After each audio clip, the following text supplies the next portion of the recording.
Burrow airs it out. Chase. Hello. Touchdown. And I got a voice inside that needs to be fed.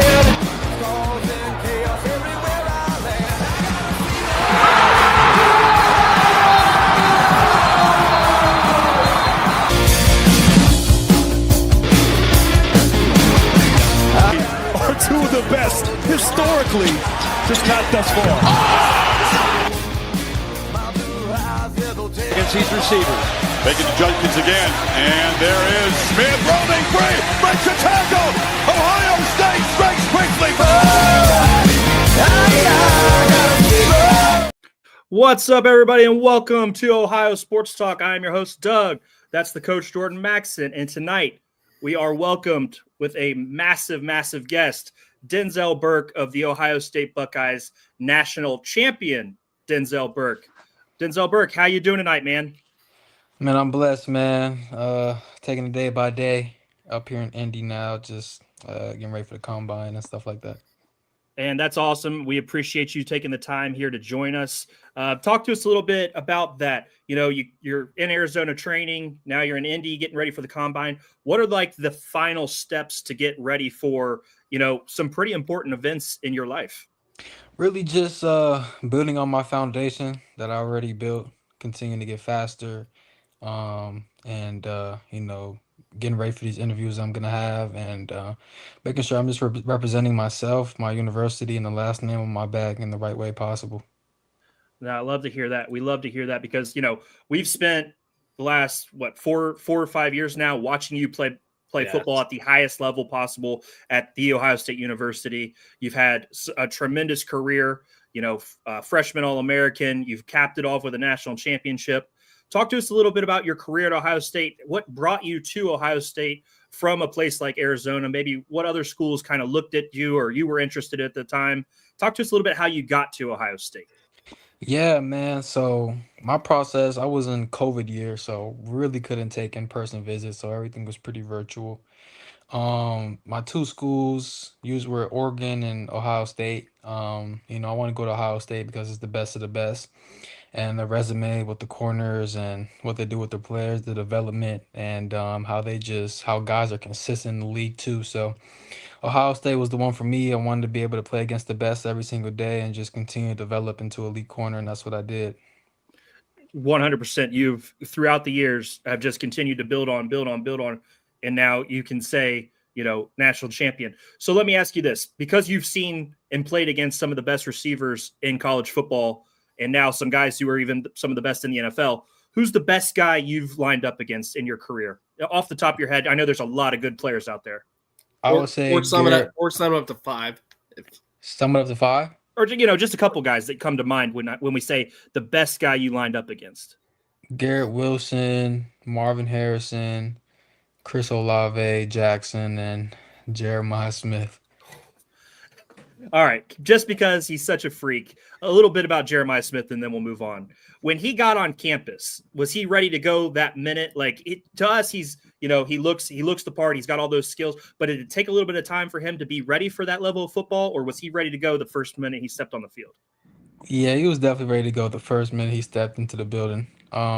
Just his attitude, the way he approaches the workouts, how he interacts with people, and just especially when he's on the football field, man, he's one hell of a player. Yeah, and we're glad to get to talk to you about that. Next thing, you know, over the course of your career at Ohio State, you know, there's been some highs, some lows in between. This season, let's kind of get back to, because, you know, what led to a national championship during this season, you know, the tough game against Oregon, where, you know, just things did not go the Buckeyes' way. You know, was there anything in that game that made you think, maybe have any doubts? Was there anything in that game that made you think, man, you know, we came back for this goal in mind and we're coming up just a little bit short? Is there anything in that game that kind of deterred you at all? Not really, man. You know, it's got to charge it to the game, you know, especially the position I play. You know, not everything is going to be cakes and roses. So, and really just understanding that game and just got to process it and move on, man, because we still had a whole another half of a season left, and just got to keep it pushing, man. And, you know, that was something that needed to happen because we changed a lot of things, and not just me, but defensively, that just wasn't the best game for a lot of the guys too. So we had and coaching too. So we just had to be able to just come together, understanding what we needed to do, what we need to execute better at, and that's what we did. Yeah, and you guys did that in a big way. And then obviously, the team up north, just a tough game. No matter what happens, no matter what the records are, it's always just a rough football game. But after that, there was another change for you guys. It felt like that switch was flipped one more time.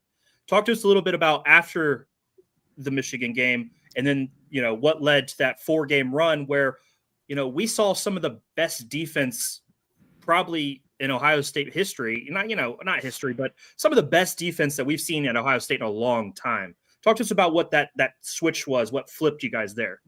Just understanding that what we have at stake, and understanding that we need to use our threats at all levels, and understanding that we got to have the guys on the field just execute and produce. And that's what we did. We came together as a team and really just hashed out some things, understanding what we need to do to be able to chase our dreams and hoist that trophy. And that's what we did, man. And now we're remembered forever. 100%. That and I know a lot of that has been coincided with the what people call the meeting, when Ryan Day let you guys really hash it out there at the end of the regular season play before you guys got the seeding against Tennessee. And I know you've probably been asked a million times, and you'll probably be asked a million more. Do you want to give us any insight on that, sir? Yeah, man, just a bunch of guys just, hashing out things, from their heart, and just having an open dialogue and open for conversation, and just being able to listen to everybody. And, it was just the team and Coach Day. Coach Day said what he needed to say, and guys said what he needed to say. Guys, feelings didn't matter in that meeting, and we really just needed to just talk it out. And that's what we did. We prayed at the end, and understand what we needed to do, and we did it. Yeah, and then after that, the game against Tennessee at home, 42-17 dominated Tennessee. I mean, you guys looked incredible in that game. That game, in my opinion, really set the tone for what was going to go on after. Was there obviously the goal is always to win these games, but was there a in the locker room, was there an intent on setting the tone, letting everybody know that, yeah, this game didn't go our way, but we are one of the best teams in the country. We are the best team in the country, because to me, that's what the message was after the Tennessee game, that if, on the best day, nobody can beat Ohio State head to head. Yeah, man, we dominated on every facet of the game, special teams, offense, and defense. And, we just wanted to display what we can do, and understanding that when we're executing at a high level, that we can't be matched with. Not at all. And then you go into the Oregon rematch.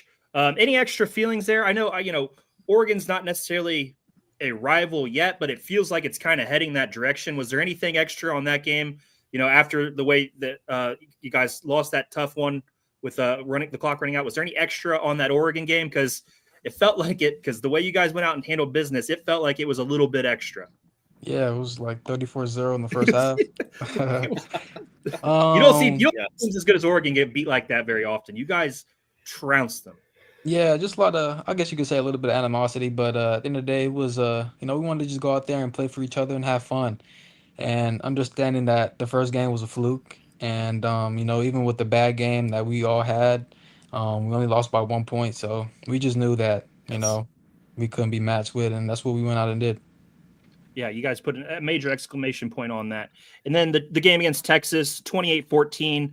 Score probably was a little closer than it felt at times in that game. Texas, the physicality of that game, how was that different than the Oregon game? How did that Texas game feel? Because, to us, it looked like it was a little bit more of a physical type game, a little bit less of, down the field type stuff. How is that Texas game on you as a cornerback, physicality wise?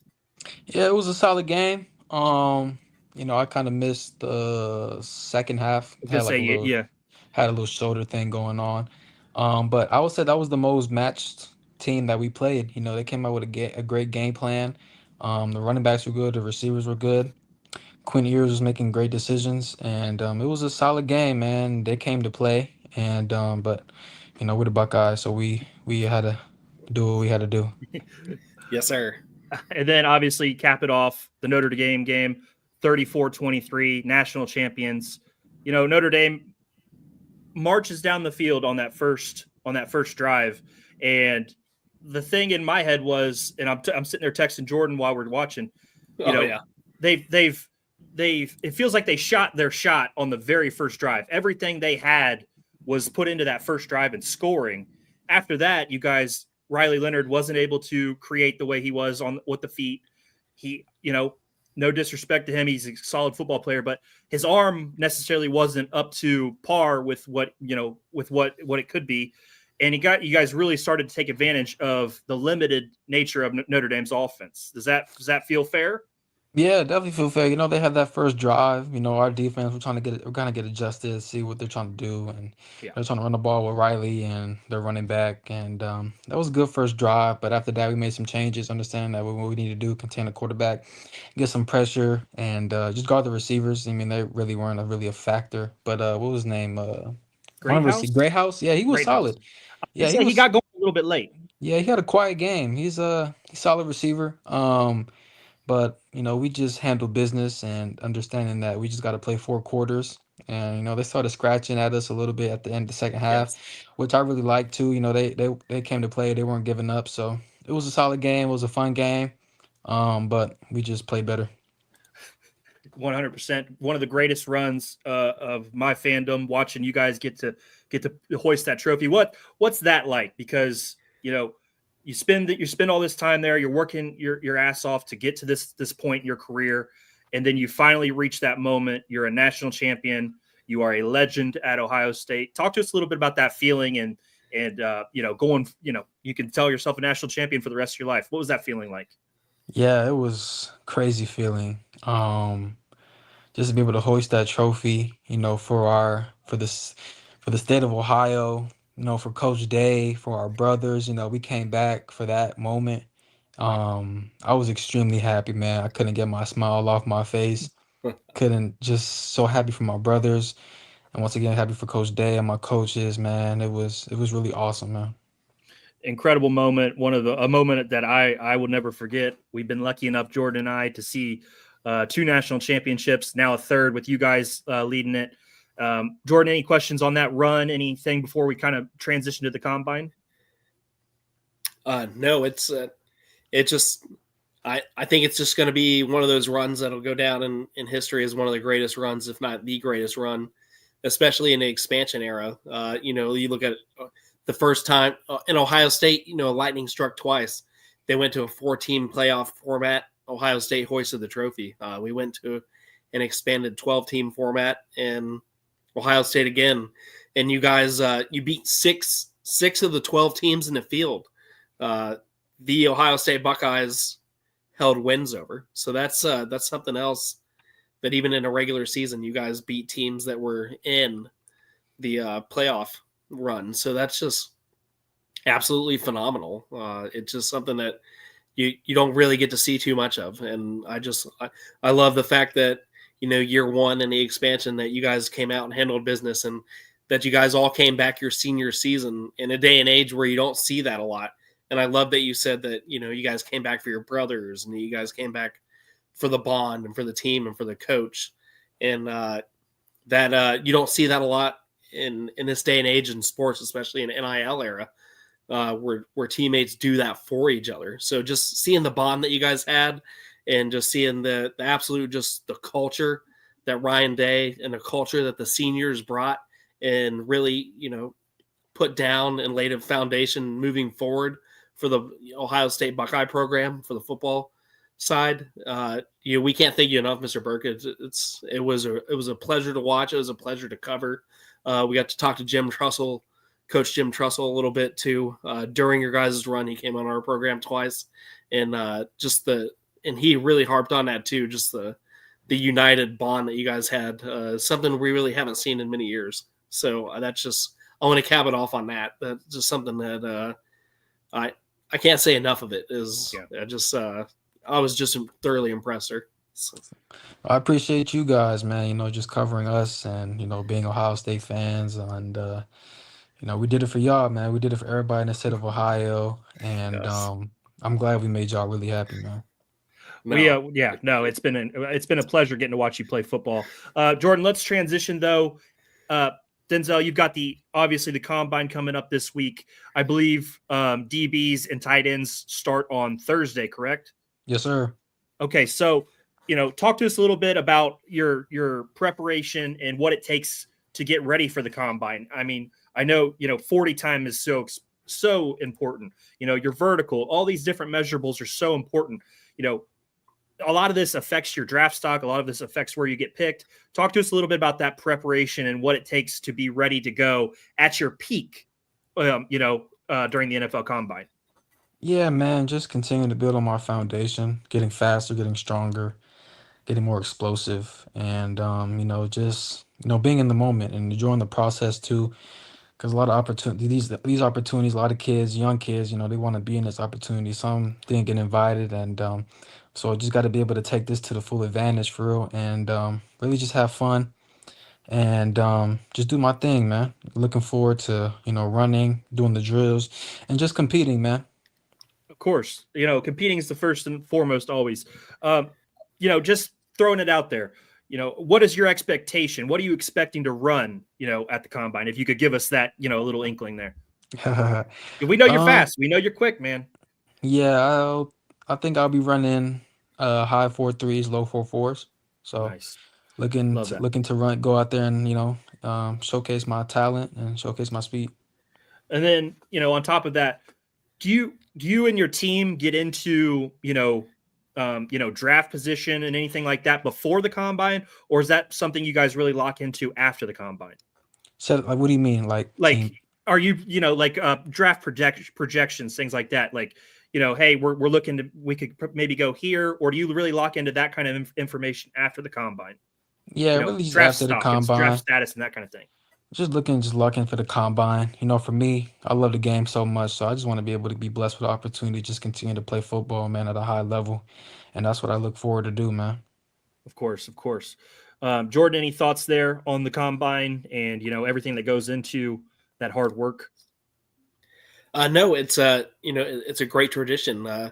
You're joining, like you said, a lot of Ohio State secondary coming out and playing in a pro level. We got you, Doug, as a Browns fan. We got the heart of your defense right now is Yeah, the defensive back Denzel Ward, yeah. Denzel Ward. Ohio State, yeah. yep.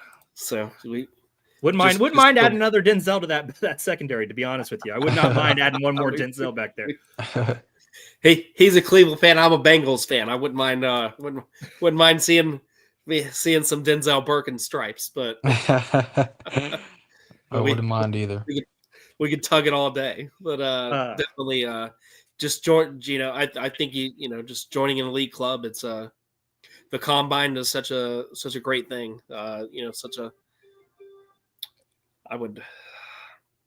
Yeah, I mean, quick question for you, Denzel, from, he might have missed this earlier tuning in. What was it like to cover Jeremiah Smith in practice compared to previous seasons of wide receivers at Ohio State? I don't think he was here for the early part where you mentioned some of the other greats. Jeremiah Smith compared to other guys you've had to cover at your time in Ohio State. Yeah, he's probably the fast. Well, I take that back. Probably Chris Olave was the fast, but Jeremiah Smith, he's really explosive. He's very strong. Good catch radius. And he could create separation, man. You just got to be able to put hands on him and compete at a high level with him. And but it's been good, man. If he continues to go at this level that he's at right now, he could be probably one of the best to come through college, man. For sure. Is that so? A guy like that, when you say put your hands on, you're talking about being physical. You're talking about what are you trying to do? Are you trying to, shelter him to the outside, to the edge? What are you trying to do with a guy like him? Really just be patient at the line, making sure you get hands on him, because if you don't get hands on him, he's liable to get missing. And really just continue to just play your technique, man. You got to be confident and trust in yourself. That's all it is. 100%. Appreciate that. Denzel, we've been with you for 20 minutes now. We know you've got a lot going on. We know you've we wish you the best with the NFL Combine. We're watching you. We're supporting you, man. Thank you for doing this. Jordan, any final thoughts before we let Mr. Burke leave? No, we appreciate, as fans and as a coach myself on a high school level and for the love of the game. Thank you for coming back for just an absolute magical senior season. It was appreciated more than you know. I know you could have exited and been in the pros a year sooner, but just being part of that magical run at Ohio State with Coach Day, we just can't appreciate it enough. Your physicality, your level of play, your tackles, the interceptions. It's been a great pleasure to watch, and we appreciate you coming on our little show here, our program. When we reached out, it's not always. Sometimes it's tough sledding to get people on here, but we appreciate you answering us back and getting on a program. It means the world to us, and you're a friend of the show. Welcome to the show anytime, sir, and we appreciate it. Thank you guys, man. Appreciate it. And go Bucks. Yep, go Bucks. Yes, Good sir. luck in the draft, sir. We will see you later. Thank you so much for your time. Bye. Bye. Well, Jordan, that was awesome, man. That was awesome. Denzel Burke giving us 20 minutes of his time. Incredible guy. Just, to see the way that he smiles and see the way he talks about his time at Ohio State, it's really special. So we massively, massively appreciate his time, Jordan. Any final thoughts on that interview? Because that was awesome. No, Mr. Burke has been world class ever since he became an Ohio State Buckeye. He's represented the Ohio State University well. He represents, the back of his name, his jersey well, as he stated. And, he's going to carry that to the next level, Doug. And that's just going to be another Buckeye success story coming out of, Coach Ryan Day's camp. 100%, Jordan. Let's transition after an awesome interview. We'll talk a little Cleveland Cavaliers. The Cavs last week, Jordan swept the week, 3 big wins starting off the week. Let's talk about Cleveland, buddy, because they are playing great basketball right now. Everything seems to be heading in the right direction. 47-10, best record in the NBA, 7 wins in a row. Everything is clicking right now. How are you feeling about the Cavs? Feeling great about the Cavs, Doug. We knew they were going to take care of business, regardless of New York being banged up. They more than took care of business than New York, but the real test was against Memphis. And I found out a few interesting things about Memphis. I didn't know before yesterday's game that they were number 1 in pace. I didn't know Memphis had the number 1 bench scoring in NBA, where their rotational players were number 1 in scoring.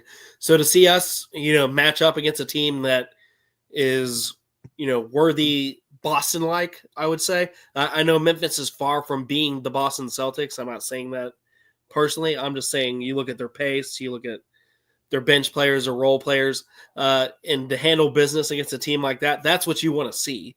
The blowouts are fun, but you learn more when you go against a higher caliber opponent that gives you more problems. So to go in there shorthanded, no Darius Garland, Ty Jerome takes over in the fourth quarter, scores 16 points in the fourth quarter, takes care of business. We had the slam dunk by our, by our team captain and all-star Donnie, put an exclamation point on it. Solid defense from everybody. The bigs played great together. They weren't asked to do too much and they weren't asked to do too little. So this team, all around, Doug, the run was great, but the Memphis game for me set the tone in a playoff atmosphere on what they're going to have to play like in a 7-game series or a 5-game series against people like Orlando, New York, or anybody that we get drawn out of the hat for the East. Yeah, no, well said. Cleveland takes down Brooklyn. They take down the Knicks. They take down the Grizzlies. They dismantled the Knicks, Jordan. 37-point win. It's really, really good basketball. Kenny Atkinson, runaway coach of the year, Jordan. It's not a debate. There's no other person that is even in the conversation for the award, in my opinion. What he has done with this roster and with this team, Jordan, you cannot say enough about that guy.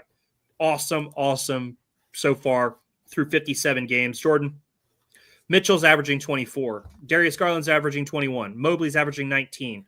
Jared Allen's averaging 13. Hunter's averaging 13. Jerome's averaging 12. I mean, the offense, the weapons that this team has is so impressive.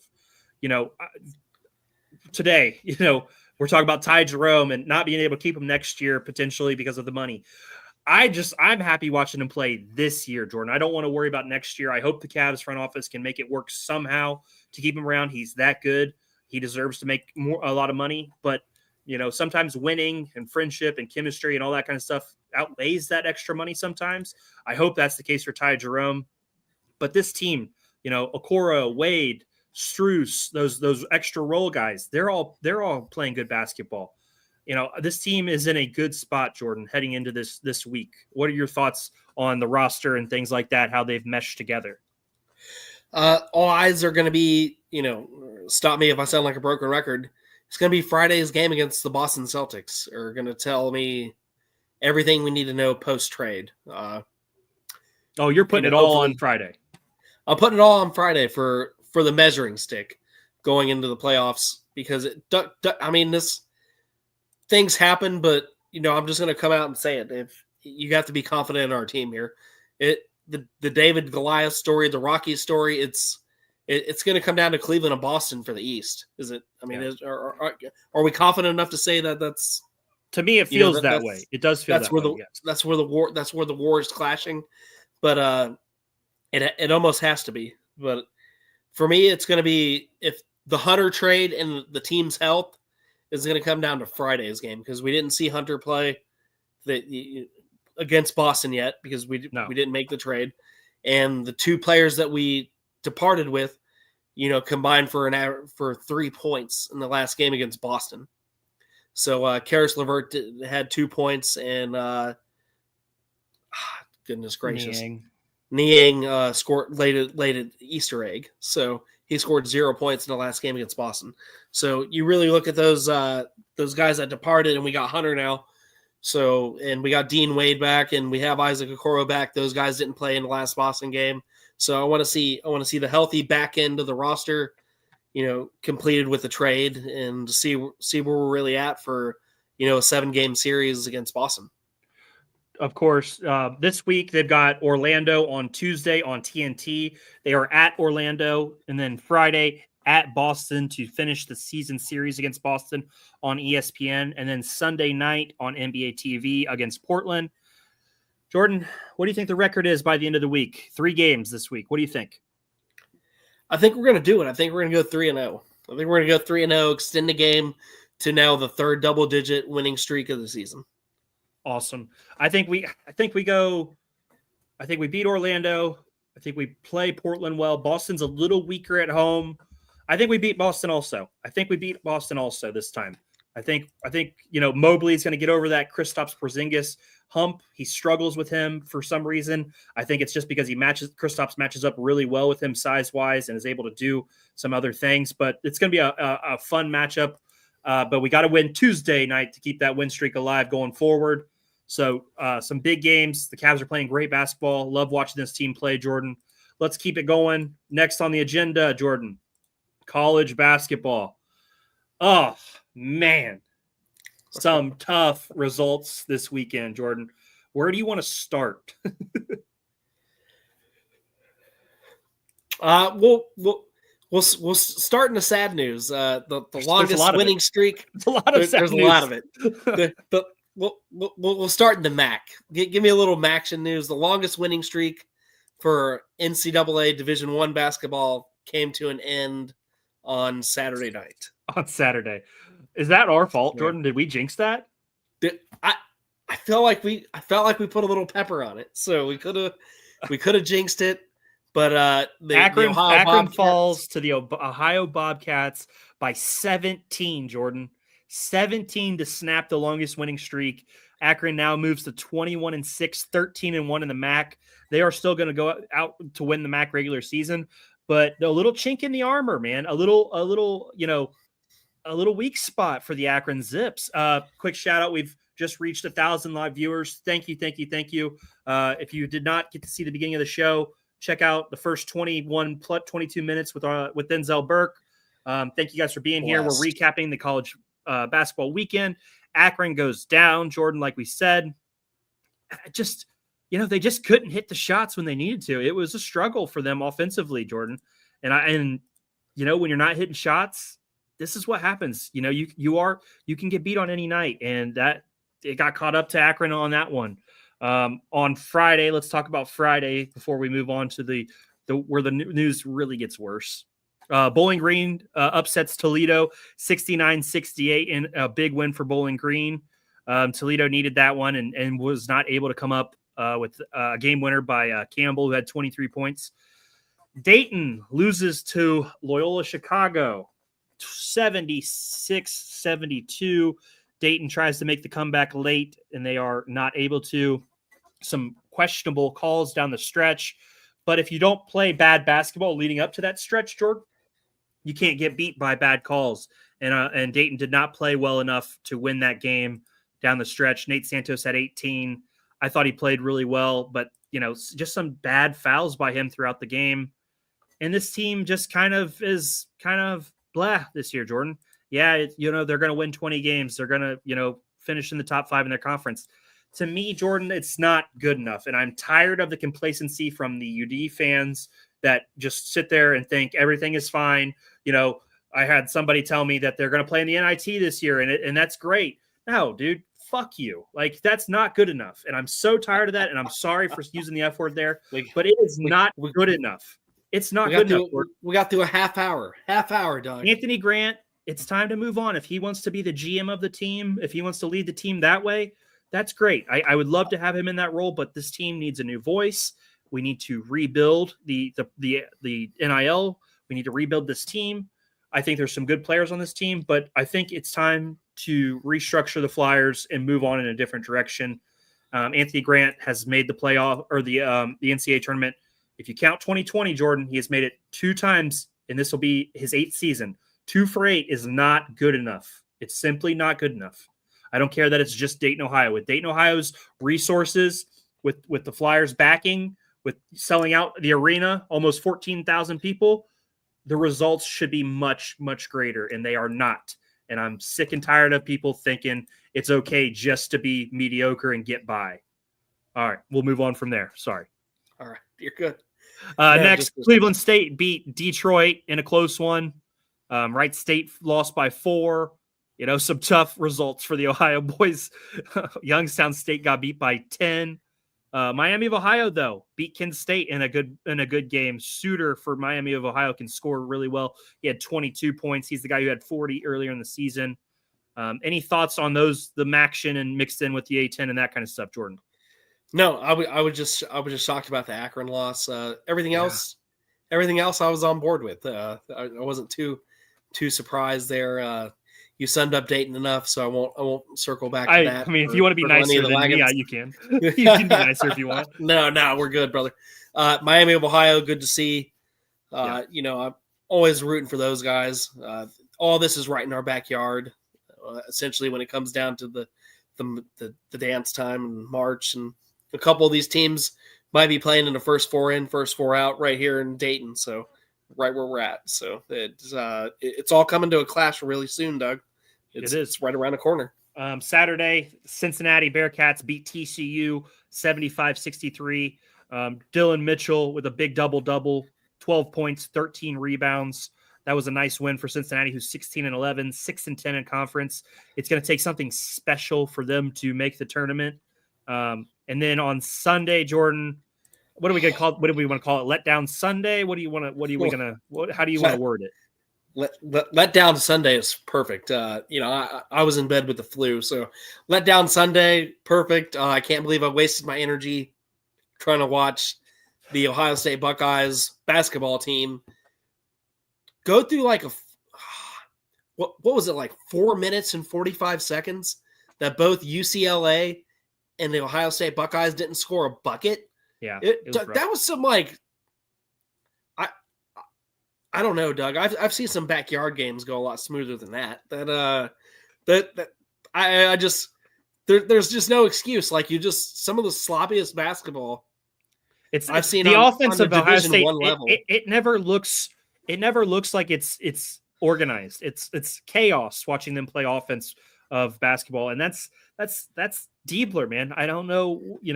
I think maybe one more year with him is okay. But if they made a change, I don't think it'd be crazy. This team is 15-13. They are 7-10 in the Big Ten, Jordan. They are potentially on the outside looking in of the NCAA tournament. I believe they're a game and a half above Northwestern right now for that last spot. Or let's see. Yeah, they're a half game ahead of Northwestern for the last spot in the Big Ten tournament, Jordan. They might not make the Big Ten tournament, Jordan. Oh, that's. I mean, it's possible. Would it be a stretch to have Diebler go back to be an assistant if they brought somebody else in? I think that would be for an recruiting purposes. Awkward transition. That'd be a very awkward transition. But it's not unheard of. It is unheard of. Nobody would take that back seat, in my opinion. No. He would go to a small MAC school or something like that before he would do that. Xavier got a big win over Seton Hall, trying to keep their tournament hopes alive. I'm not sure. They might be on the outside looking in, but it's Xavier, so who really cares? Youngstown State got a win back against Green Bay and a nice win for them. So college basketball this weekend, Jordan. Flyers lose. Ohio State loses. Akron loses. Miami of Ohio got a win. UC wins. Xavier wins. It's a tough weekend. A big weekend of hoops, though, and an enjoyable weekend of hoops overall. If you're not a fan of those teams, you probably had a good weekend. Let's transition, though, to talk about something a little bit more exciting.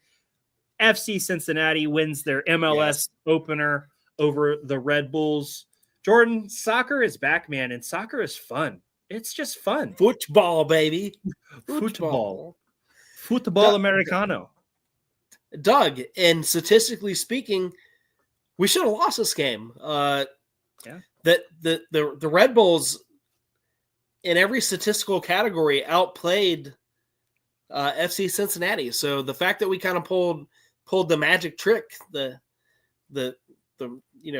the rabbit out of the hat, was really refreshing to see. And I know you commented on some of the younger players that we got on the team when we were texting back and forth.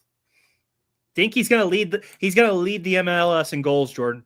Dinky is going to lead the MLS in goals. That guy is incredible. Evander might lead the league in assists. Dinky might lead it in goals, guys. Bookmark that here. Like you said, time of possession, New York 51.9% to 48%. Shots on goal, New York 3-2. Shot attempts 15-11. We had more fouls, we had more yellow cards, but we did have more corner kicks and we had more saves. That's the recipe to win in a tough, close game. You've got to do the little things, and that's what Cincinnati was able to do. They get the 3 points for the win.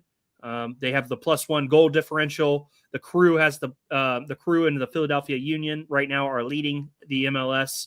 It's the first game. We're just giving you a quick catch up on that if you have not been paying attention. This team, FC Cincinnati, Jordan, plays again coming up this weekend on the 26th. So what is that? Wednesday. They play in the Conquifa Championship Cup again against FC Mataglu, however you want to say that. That's the team they beat 4-1 last week. So FC Cincinnati, Jordan, a fun team. I'm glad we're locking in on these guys. It's been fun so far to start the year. We've already seen 5 goals, so this team's going to be scoring a lot, and I'm excited to continue watching this team. Any thoughts before we move on? No, I think you summed it up perfectly.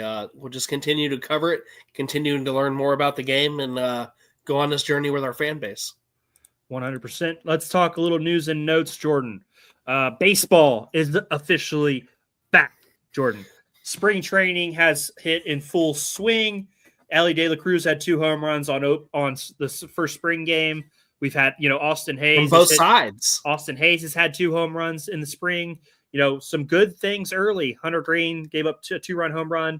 I feel like people have such crazy expectations for Hunter Green. He's just out there working on throwing strikes. He's not trying to he's not trying to do anything crazy. I think people need to calm down. I think Hunter Green will be in the mix for a Cy Young this year. Brady Singer comes out, Jordan, strikes out the side against the Dodgers today.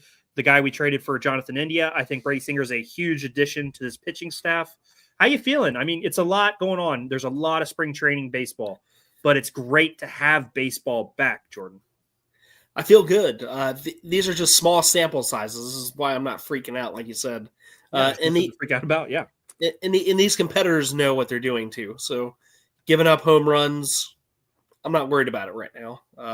You're there to challenge your best stuff against their best stuff in a short amount of time. So these are the reactions that's going to happen. So people like putting pressure on Hunter Green right now. I'm not hitting a panic button until we see it in live action. So, but Ellie Deli Cruz getting it done from left and the right-handed side batting. That was entertaining. I know it's not going to happen every time he enters the plate, but definitely has a much, big league feel coming off of the last 2 seasons. Last year playing a complete season, being electric.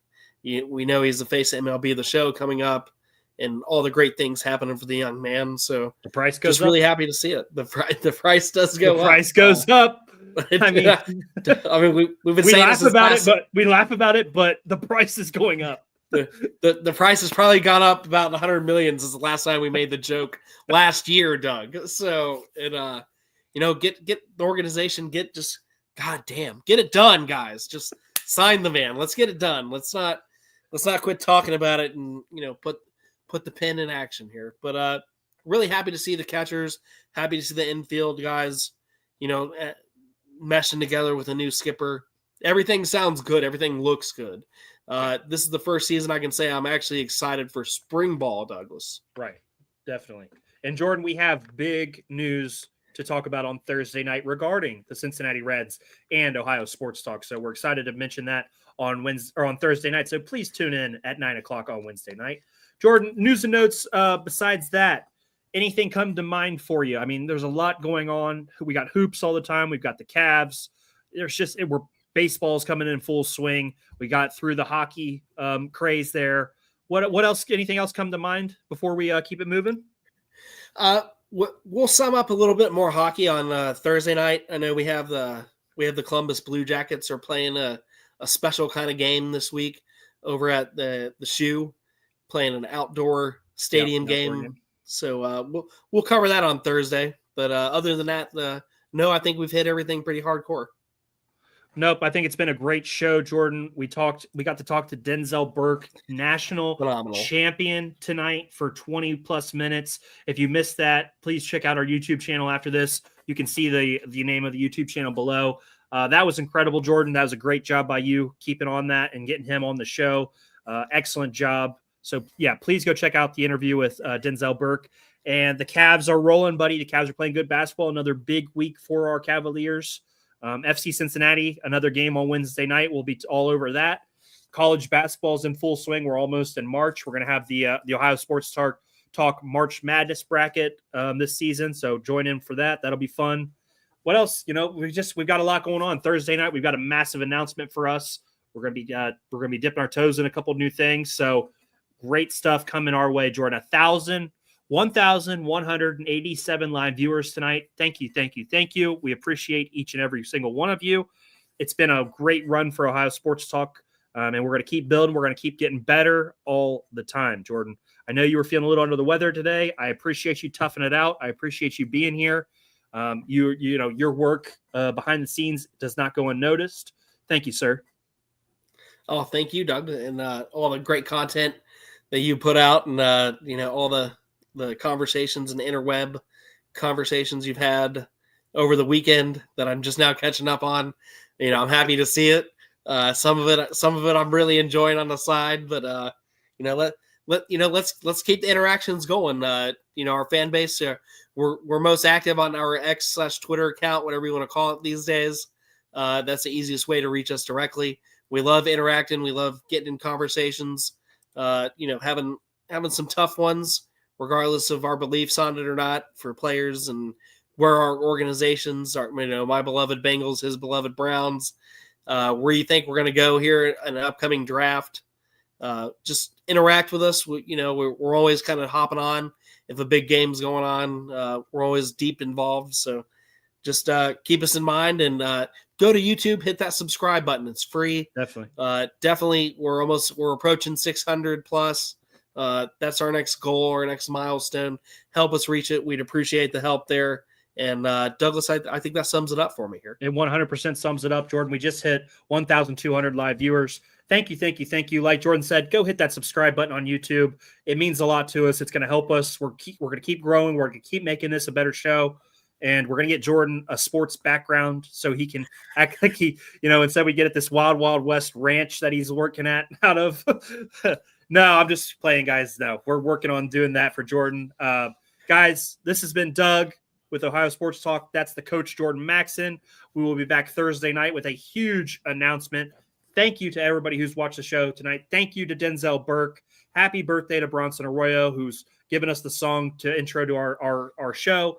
It means a lot to us that everybody's helping us out in such a big way. Thank you, guys. See you Thursday night for a big announcement.